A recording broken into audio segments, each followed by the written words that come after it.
Réfléchissons sur cette parole de notre Seigneur, qu'il veut attirer toutes choses à lui. Jean 12, 32.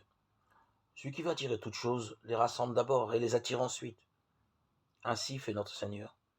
Il rappelle d'abord l'homme de ses divagations, au dehors de ses dispersions, lui faisant rassembler ses sens, ses facultés, paroles, œuvres, et à l'intérieur ses pensées, son attention, son imagination, ses désirs, ses inclinations, son intelligence, sa volonté, son amour.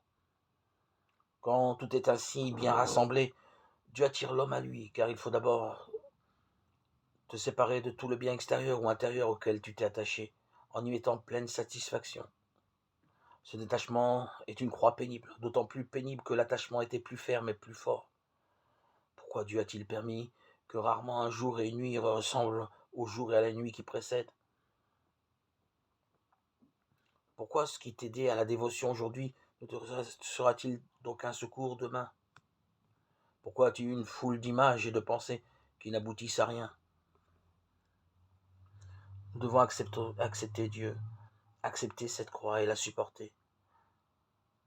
Et il nous deviendra une bien aimable croix. Si nous pouvons remettre ces épreuves à Dieu, les accepter de lui avec un abandon véritable et en remercier Dieu.